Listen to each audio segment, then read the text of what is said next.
Morning, everybody. My name's Ben Schmerler. I'm the moderator for this panel, creating a culture of security for your employees. We're going to let people get settled for a few moments and then we'll get started. So maybe another minute or so. Alrighty, well, why don't we get started? Thanks everybody for joining us today. Really appreciate it. This is a subject that is near and dear to me. So I appreciate the audience for joining us, as well as the panelists for participating. Just to give you a little bit of background of who I am, what we're doing here today. So my name is Ben Schmerler. I work for DP Solutions. We're a managed IT services provider based out of Columbia, Maryland, and we support clients mostly in the Mid-Atlantic region, but also a little bit nationally as well. One specific thing I do with the company is I do a lot of our phishing testing, security awareness training, and some of our engagement with our clients on security planning and user behavior. And, I think security has a lot of elements that we have to focus on. And yeah, everybody hears a lot about having good maintenance and support and everything like that, the right products and tool sets. But it's also important to make sure you have a good culture inside your organization so that people make good decisions, they communicate well, et cetera. So today we invited a few experts in the industry to get their insight and have a nice discussion today. And of course, I have a few questions I'm going to ask them. And we're going to have a little bit of dialogue, but at the end, I want to make sure we have some time for the audience to ask questions of your own. So make sure if anything comes up that strikes a chord, please be sure to leave it in the chat, and I'll make sure we get some time at the end. So without anything further ado, I'm going to do a little bit or allow my panelists to do their own intros. So why don't we start with Rob with Ironbow. Rob? Yeah, thanks. Yeah, I'm Rob Chee. I'm the Director of Security at Ironbow Technologies. We're a IT solutions provider. My role is really around, from a pre-sales perspective, supporting our federal customers as well as our commercial, state and local, and healthcare customers, and understanding their use cases for around cybersecurity and the solutions that we provide that can assist in making sure that they can implement those solutions in the best practices manner. And then on the flip side from that is really working with our delivery organization and making sure that they have the requisite skills to be able to implement those solutions. And finally, like really working with aside from like pre-sales, working with our internal teams to be able to make sure that we're drinking our own champagne as much as possible and really implementing the cybersecurity that we're espousing to customers. Yeah, great. Well, and you upgraded from Kool-Aid. We're not drinking Kool-Aid anymore. We're drinking champagne here. All right. Thank you so much. David, you want to give an introduction? Sure thing. Excited to be here. David Towne, CEO of BTS Software Solutions. We work in the defense and intelligence community space in cyber and cyber operations. My background goes back all the way to 1997 when I was in uniform. And we didn't call it cyber at that point. We called it information operations. So I've been watching this journey since its inception. Got out in 2011 and did the commercial cybersecurity piece for a couple of years before sliding back into DoD services. Kind of been seeing the whole wave of cybersecurity in the workforce and cybersecurity and the impact on business risk management. Had a lot of conversations and did a lot of work with commercial customers and certainly within DoD and the federal government in understanding where the risks are and some of the best ways to protect oneself. So super excited to be here. Appreciate it, Ben. Thank you so much. And yeah, I mean, a lot of what you're saying really rings true to me too. This is an area that for an area that's so young, just evolves and changes so much all the time. So it's really important that we talk about it. So thanks for the background. We have one more panelist who may be running a little bit late. There is maybe some Zoom link issues. Brian with Atlantic Data Forensics. We'll make sure he gets an intro if he joins us a little bit later. But I'm going to get into some of the questions here, and we'll start. Oh, there he is. Just that was his intro. He got the little ding dong sound in just on time, Brian. We were just doing a little bit of backgrounds and intros, so your timing is perfect. Why don't you give us a little background on you? Man, I was just coming in hot off an incident response call. That's right. All right. Morning. I'm Brian Dykstra. I'm the CEO of Atlantic Data Forensics. We are what they call a DFIR firm, digital forensics incident response. So essentially what we do every day is handle people's ransomware incidents and ACH fraud incidents and break-ins and data thefts and bad employee things and lawsuits and you name it. If it's data on computers and you're having a problem with it, we're the folks you call. So in a real quick synopsis, that's what we do. Great. Thank you so much, Brian, and thanks for joining us. So I have a few prepared questions, as I mentioned before, and this is an open conversation. I'm definitely going to pick on some of the panelists, but please, feel free to bounce off of each other. There's a lot of great perspectives here. So before we really get into, the security culture aspect, I just want to set the stage for sort of why this matters so much, sort of bring people up to speed on the landscape. Maybe not everybody who is on the Zoom call today might not have some of the technical expertise that you guys have. So I'm sort of curious from each of your perspectives, what you think the biggest security challenges in the coming year for both the individual and business. And why don't we start with Rob? Yeah, I think it's really the continuation of what we saw in 2020 with securing the remote worker. And what we've seen is like 2020 was really like understanding that users are moving away from the office and working remotely, and organizations trying to scramble to be able to have the requisite remote access resources to be able to support them. But now going into 2021, really looking at ways to make the workforce's life easier. Mm-hmm. Things like the low-hanging fruit in a lot of cases is making sure that you're using multi-factor authentication for those end users. And then from there, trying to make it as easy for the end users as possible to be able to provide that security, including not only looking at the user and the multi-factor authentication, the strong authentication, but looking at their devices and potentially, depending on the sensitivity of the data, allowing them to use BYOD personal devices for certain tasks and implement things like virtual desktop infrastructure or something new called virtual mobile infrastructure, very similar to VDI, virtual desktop infrastructure, but focused on mobile devices and allowing you to just have like the pixels of those mobile devices displayed on the screen without actually having any of that sensitive data. So new technologies like that allow users working remotely to be able to be much more efficient in their work. Yeah. Certainly COVID has changed everything. And obviously, hopefully we're getting maybe back to a new normal somewhat soon, hopefully, crossing our fingers a billion times. But there's no doubt that everything is shifting. And of course, the shift in the way people work has also changed the cybersecurity landscape. So thank you for that. Dave, you got any perspectives you'd like to share on this?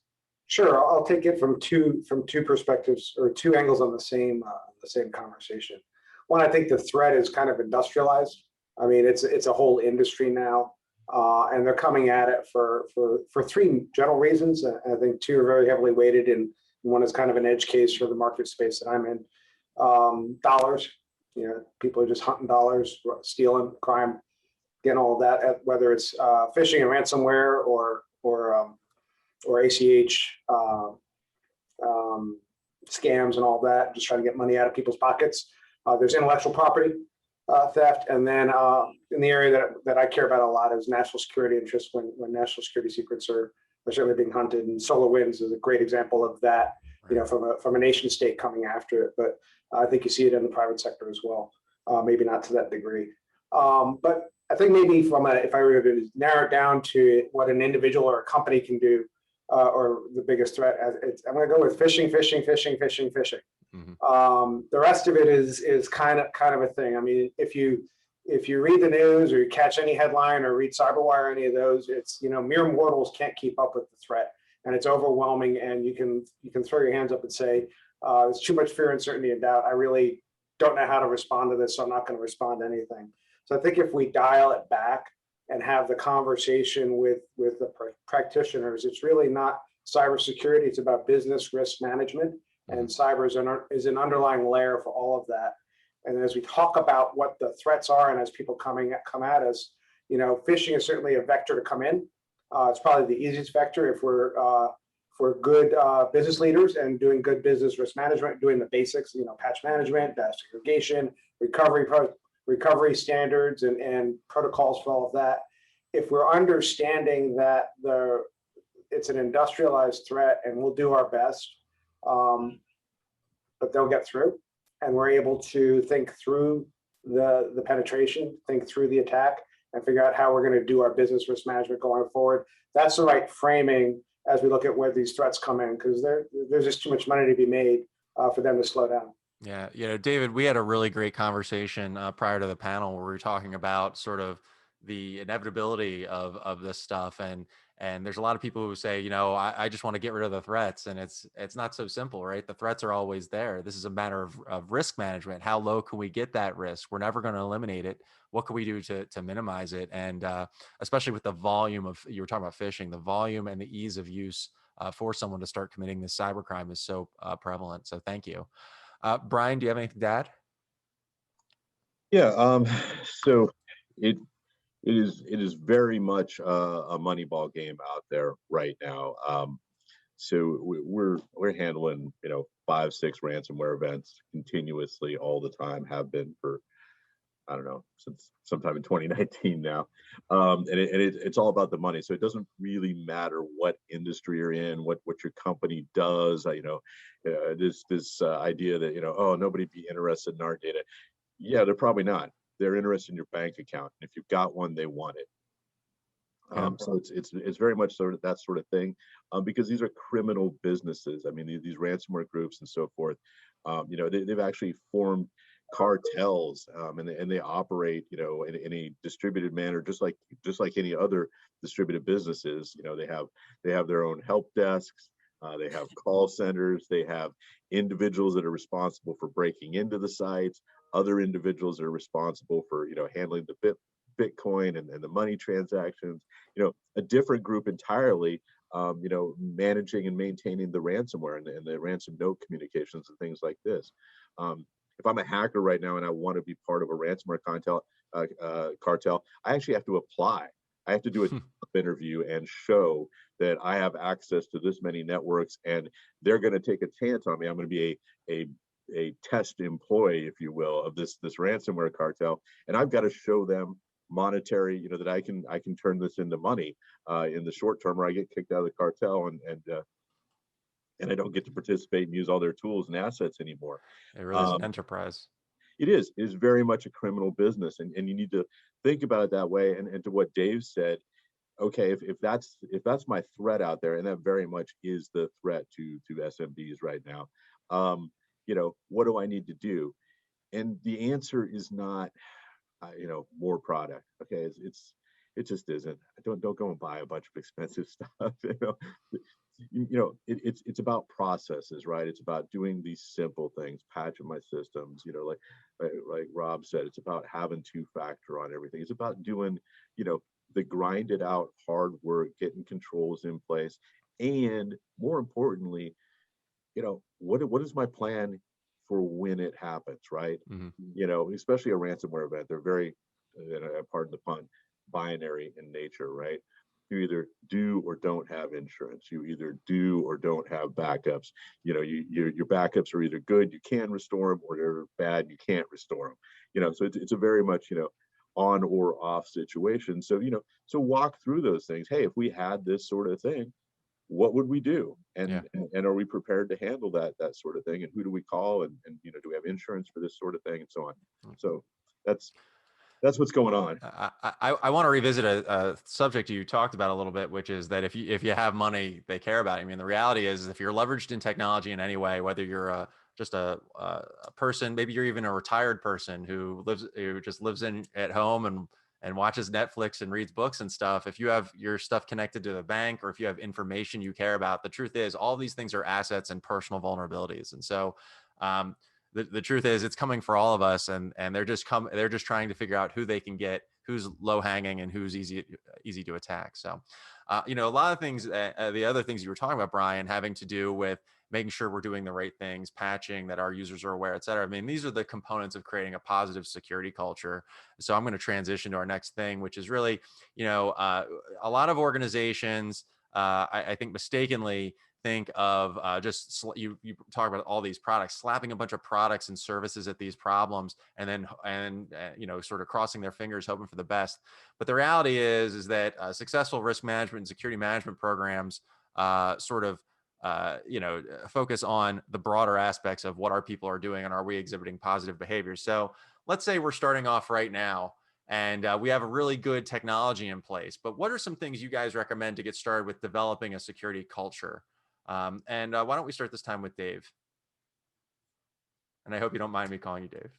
No, David is fine. I've been called worse by a lot of people, so no worries there.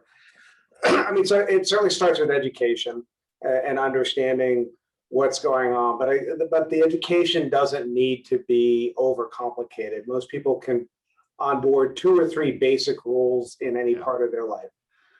And so you kind of focus on these are the basic things we do, and then you just continually reinforce it. There are services and companies that offer, cybersecurity training that shows up every day on their login, or they'll send test attacks and grade how people do. So I think there's some effectiveness in that to keep awareness up on it. But it's a conversation that actually starts and ends with just transparency within the company. I mean, our back office is pretty small here, so we talk about it, and the way people understand that cybersecurity is important to us as a business, us as a resources, as a government contractor. We're responsible to CMMC level standards if we're going to continue to do business with the federal government, all for good things. And so they understand the consequences if we don't have good training in place. We usually start with the 3 basic rules. Don't click on a link or log in from a link that you get in an email.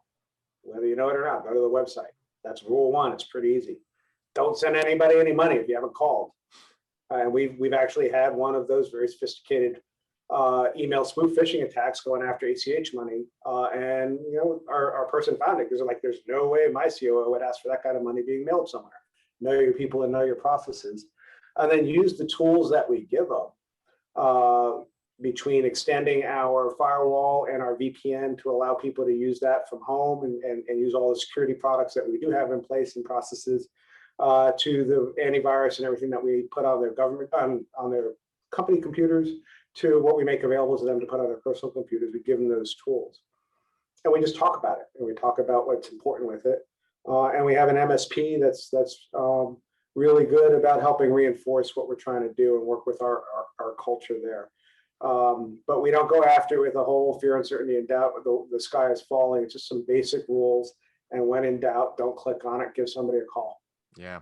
That's a really important thing. You're talking about the education and training. And again, this hits close to home because this is something I implement for our office as well as some of our clients, which is you can't create a series of security engineers. We're not going to have a bunch of people who understand how to physically stop a technically stop a ransomware attack. We're not going to create people who understand what level of encryption is appropriate for creating a proper, email encryption solution or whatever. But what we can do is create people who exhibit these good behaviors. One other thing I try and talk about, and I think you brought this up too, is the idea of not overwhelming people. Let's keep things a little bit simple. People will tune out if you make it too much stuff, too overwhelming. Stick with things that are going to get the biggest bang for your buck in terms of time and energy. So, Brian, I would add please. Yes. A healthy sense of skepticism. As people interact. If I had $1 for every email I get a week from someone in the company going, "Hey, is this link or is this request for information legit?" Seeing if anyone else knows what triggered it. Whether it's sign an NDA, click on here to sign an NDA. Do we know that company? To just other things. And so there's just a sense of skepticism about what comes in the inbox. That's just part of corporate culture. Sorry. Oh, by all means. Rob, I think you were trying to get in there with something, maybe. I was watch the cameras. Just recently we, to follow on with the email phishing is it's getting so sophisticated now, and we recently had one that just really looked legitimate, but to Dave's point, is our users are so skeptical about is this real or not, instead of just clicking on it and going on. There was a number of people that just forwarded over to the internal team to say, is this real? Or before I click on this, is this legitimate? So a lot of what we're doing from a security awareness program internally is definitely allowing people to be able to question even things that look legitimate. Yeah. It's really important too, when people are questioning those things that look legitimate, that they realize what their own personal vulnerabilities are. What are the things that could trigger them to do something that they might not otherwise do? COVID phishing scams are unsurprisingly way up, especially as the vaccine gets rolled out. People have this interest in avoiding COVID or making sure their family's safe or getting the vaccine for themselves. And so people are falling for these scams simply because this is something that they really care about. Whereas an email that's coming in perhaps from Amazon, some phishing email from Amazon may not impact them as much because they just might not care. So people need to be mindful internally of what they might be vulnerable to. Brian, do you have anything to add? Yeah. So I have a somewhat contrarian view on all of this. I agree that training your end users is important, and I think there's a number of different reasons, from compliance to risk to to HR to legal reasons why you should do that. And there's some and some very basic stuff. But I don't like to infect everybody else's world with cybersecurity any more than they already have, right? I mean, because everybody else that's not in the cybersecurity field, this has got to feel terrible to them. Why do I have these security nerds talking to me all the time about this stuff that I don't care about? And so I try to remain cognizant to that, and keep it kind of lightweight and things like that. How we expect them to handle data here at the company, right? Just real simple. This is how I expect you to handle this stuff. Here's specifically what isn't allowed, and really generic, really clear, easy to understand terms. And then, if I think something's fishy, and I can't tell you how many incidents we've responded to where every control that was in place, every security tool that was in place, every other thing that's supposed to catch the bad guy missed it, and it was some end user who was like, that's really strange, I'm going to call somebody, and they were that thing that started the whole investigation that ended up saving the company. It was just somebody being suspicious. So there is real end value in that. But to address the phishing specifically, that's an IT technology problem at its core, right? So having on the cybersecurity, on the IT side, ensuring that you have done all the appropriate things, from DMARC through your, whatever your email kill chain is for rooting out all the viruses and phishing links and stuff like that, to how you secured your mail servers itself, and where you're accepting mail from and where you're not, things like that. The beauty of that is from the cybersecurity IT person's side, we control that email kill chain. That's our baby. We don't have to talk to anybody about that. We can get in there. We can phish it ourselves. There's only 15, 20 different types of phishing scams out there, really, right? They're perpetrated a bunch of different ways, but there's only, so many techniques. Let's run those through our email kill chain and figure out if any of them got through. We never even have to bother an end user to do that. And if something gets through and gets into our test mailbox, okay, how'd that get through, and work our way backwards, so we can make sure that doesn't happen in the future. And that's something that, as cybersecurity people, is well within our control. And those little tweaks that you make to that email kill chain immediately protect everybody. So I'm kind of a half and half guy, but very much like, this is something we can actually make a huge difference on the cybersecurity side to help everybody else. It really is a multi-pronged approach. I tell people you could spend a lot of money on technology, and then if you have people who just don't care and just click anything and do anything that they want, it doesn't matter. On the flip side, if you have people who really care and they're using technology and solutions that are just not adequate to perform the cybersecurity job, then their behaviors don't matter. It's kind of like a mix. You get your chocolate and your peanut butter together, so to speak. If you think about it, just like with personal health, it's an analogy I use all the time when talking about cybersecurity, is that you can't exercise every day and eat healthy and then say, I'm going to sleep for 45 minutes a night. You still wouldn't be healthy. On the flip side, you can't get a good night's sleep and exercise and then eat garbage all the time. It's got to be a good comprehensive approach. And even then, you take these approaches and exhibit these good behaviors. It doesn't guarantee anything. It doesn't guarantee that the outcome is going to be perfect. It's just lowered your risk. If we took that kind of attitude with this, I think maybe we'd have a little bit less stressful outcome and maybe a more peaceful, accepting outcome when it comes to cybersecurity. I think, Rob, you were going to mention something. Yeah, I mean, the whole, to add on to what Brian is saying from a technology standpoint, I mean, that is exactly what we espouse externally as well as internally with Ironbow. But the big thing that we do, when you look at it from an end user perspective, as well as operations like a security analyst or somebody that's actually maintaining the systems, is that from an end user, in both cases, we want to make it as easy as possible. And like Brian was saying, the technology is out there today. So like when we're looking at end users, we can make it less technical for them. And like if you have like an iPhone or an Android device, what are you using to get into that device today? You're using a thumbprint. So just being able to enable what users are already using on a daily basis today, they understand what it does, why it does it, and incorporating that in to cybersecurity for your organization. So the end user is doing something they know that is providing stronger security, facial recognition, same kind of thing. And then tying that into technologies like single sign-on so that they don't have to authenticate 10 times a day just to get into each one of the different applications that are supported by any of your organizations. And being able to make security something that is ingrained in what everybody's doing, but do it in the background as much as possible. So the end user's life is a lot easier while they're still enhancing the security of that organization. And then when we look at it from the, no, please, I'm sorry I interrupted you. But when we look at it from the administrator that's administrating the systems, a lot of times our customers are asking us like, all right, well, this is a great security technology that you're telling us about that will really raise our security posture, but what can I get rid of? And a lot of times what we're saying is like, you may not be able to get rid of another technology that is fundamental to your defense in depth, but you're able to automate a lot of the processes that were manual before.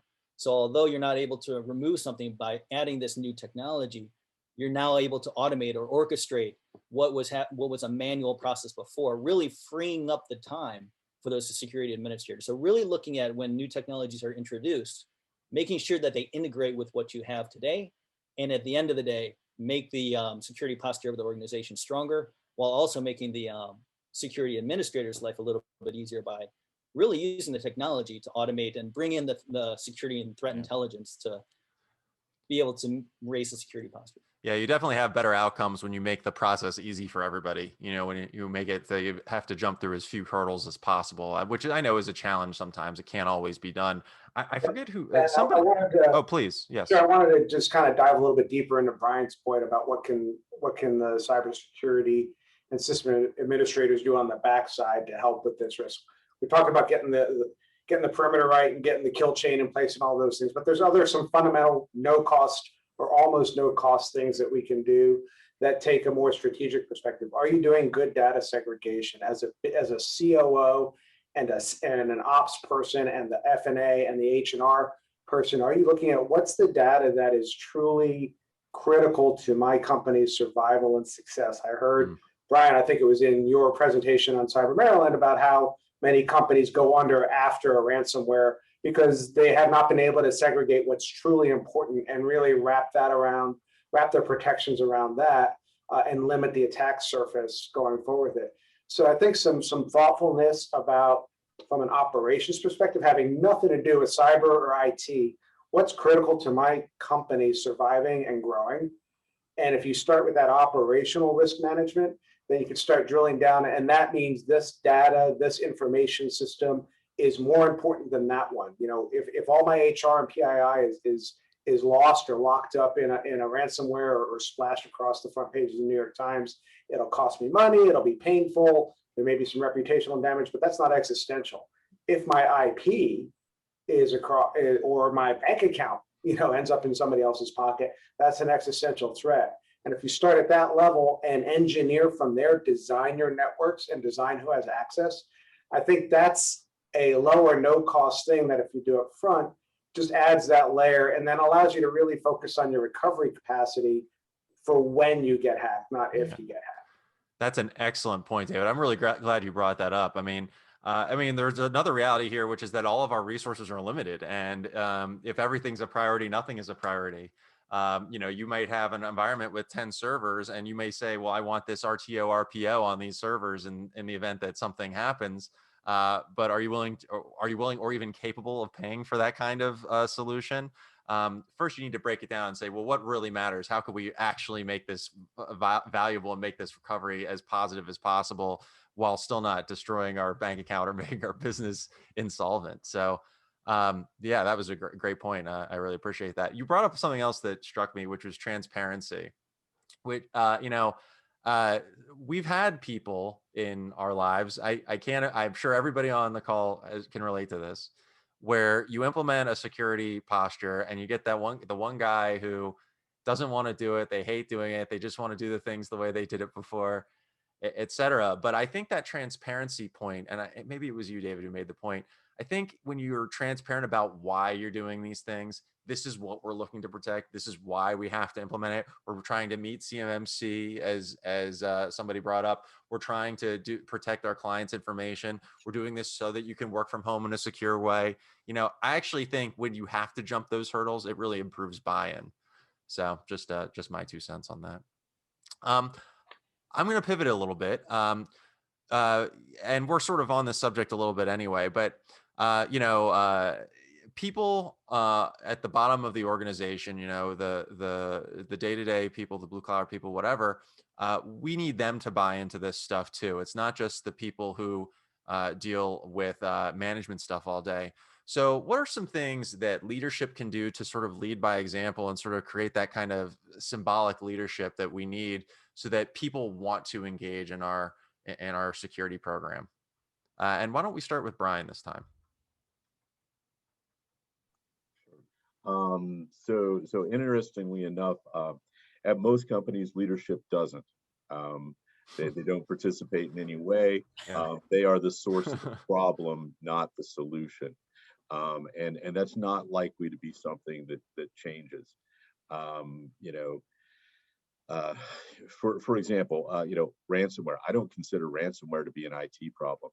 I consider ransomware to be a management problem that starts at the CEO, CFO, and works its way down through the business line leaders, and finally lands on the CIO and the system. Because well run, well managed, well funded organizations, IT organizations don't end up with ransomware or end up with very contained ransomware sort of situations. It's in those places where C-level management has shorted budgets, cut staffs down to just, you would be amazed at some of the multinational organizations that I deal with that have, operations in 6 different countries, 4 data centers, thousands of endpoints, and a 6-person IT staff. I have no idea how anybody's supposed to run that. So getting management to buy into those things and change how they think about IT and IT security is the key.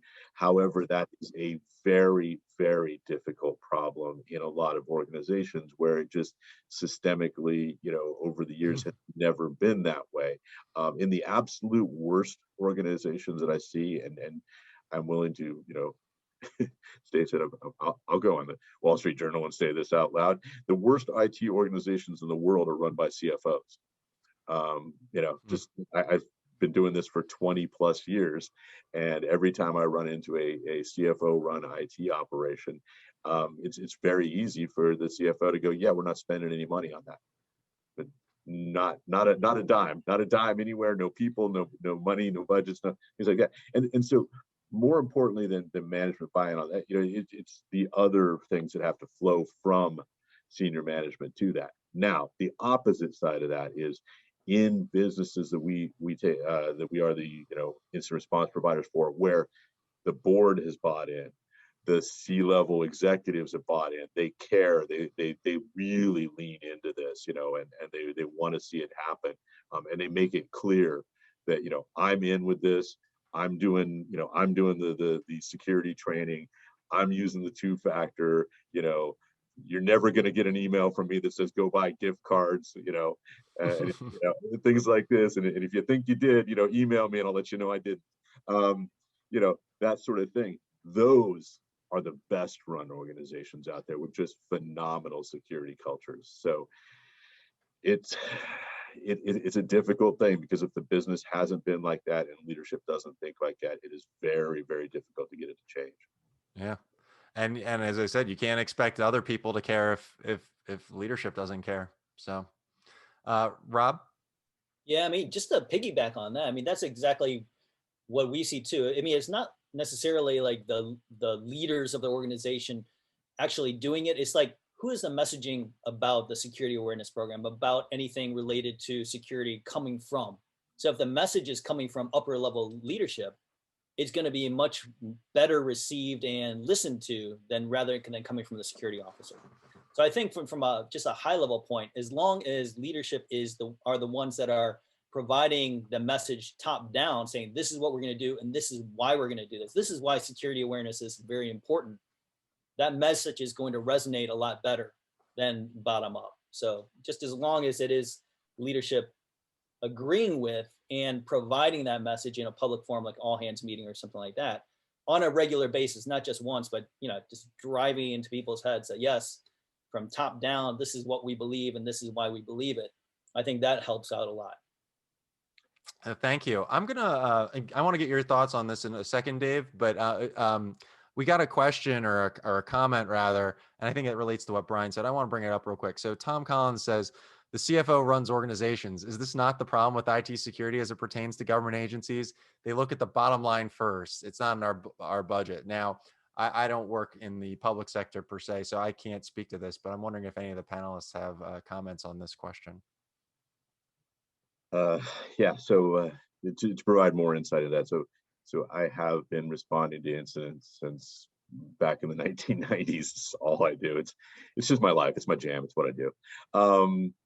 And yeah, this is a problem. And in a lot of organizations, that's honestly going way back in the day. That's how IT worked its way into these companies, right? Some of the first adopters of IT into a lot of big companies were actually through the financial part of the company, right? They had the mainframes, they had the AS400s, they were the first adopters of that technology.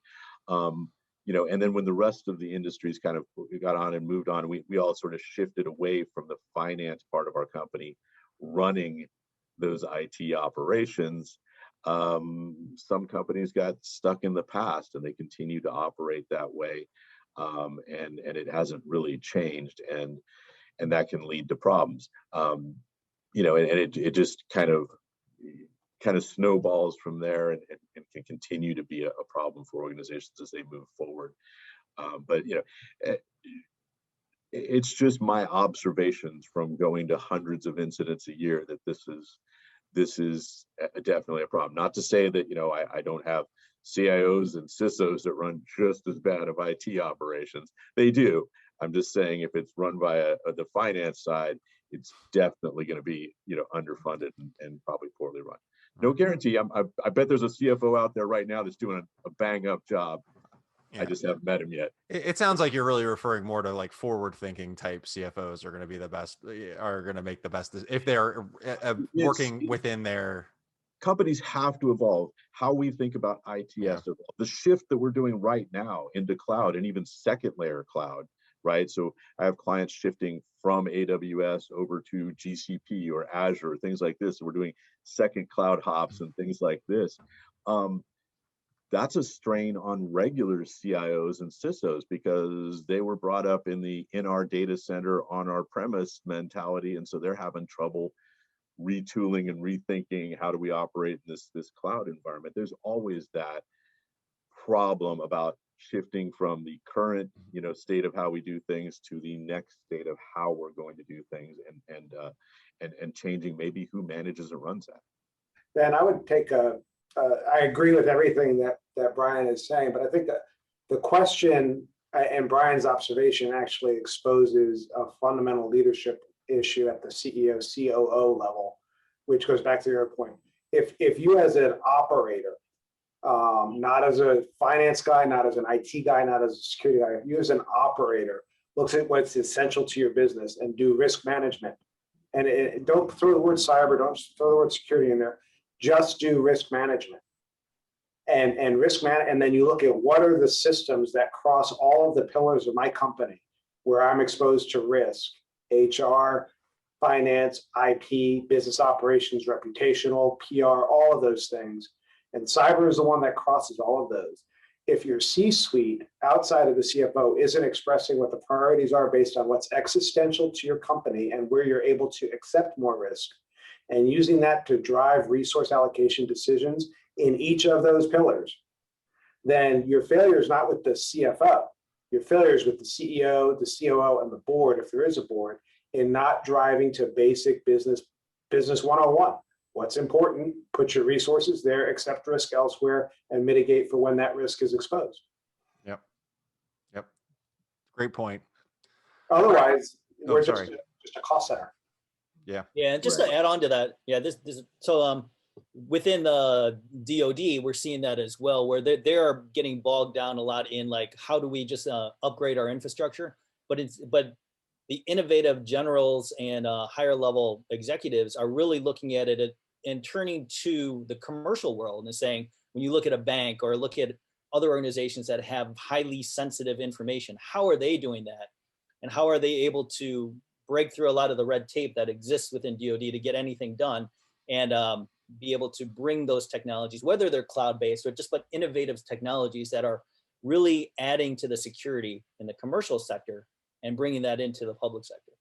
So Great. Yeah, and then to what Dave said, I mean, you can have this entire discussion and never talk about technologies, never talk about data, you could do all this and never have an IT person in the room at all, and just have the what's important to our business, what's the budget that we have to protect it, how do we make the best use of that budget and those resources against what's important.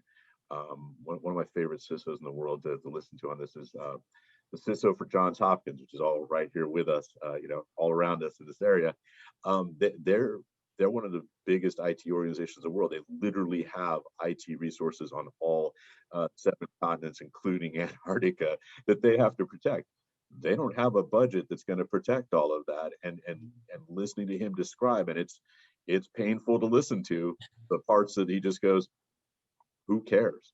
We're just going to let that part burn, because that's not core to our operations. It's hard, but it's a useful discussion. And to do what Dave said, if every company can do it and talk about it as what's the risk to our business rather than the nuts and bolts of the data, they'd be a lot better off. Right.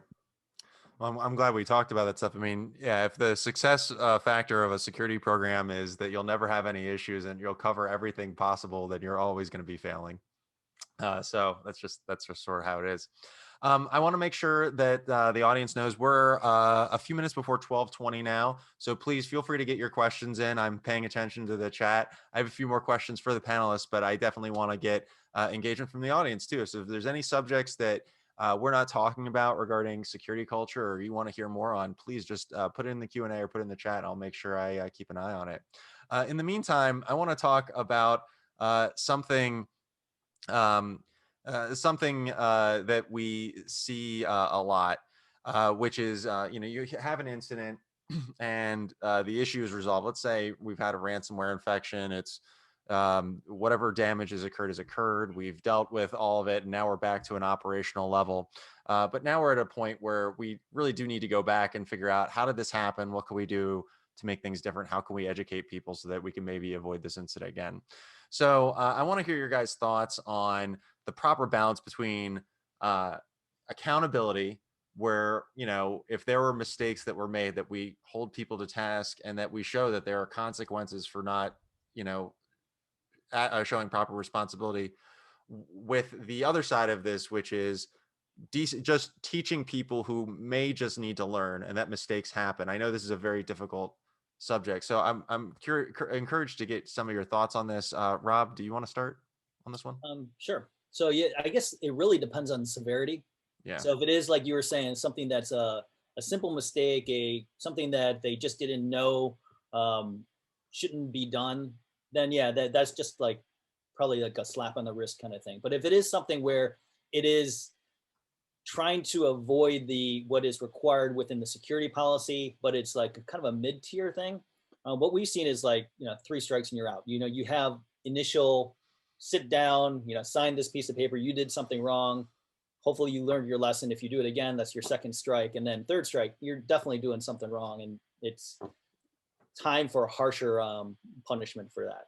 Yeah, but you're not learning at that point either. Yeah, you're not learning. Yeah. But the final thing, and the thing that and an example of that is a customer actually they couldn't get all their work done during the day. They were handling sensitive data. They had to do it in the office because of the sensitivity of the data, but they're like, oh, I got to get this done. If I go home and use my computer to just churn this data, do whatever they need to do, I can bring it back the next day and get the job done, meet the business requirements and meet the business goals. But in doing, and so what, maybe they take it in a thumb drive and take that data home, do whatever they need to do, bring it back. They think they're doing something really good for the organization to meet their business requirements, but really they're taking that sensitive data and potentially allowing that to be stolen because it's in a less protected area. So just things like that, it is severe, but it's something that they did unknowing. Flip side of that is really somebody really trying to do data exfiltration, take the data out so they could potentially use that and sell it or do something nefarious with it.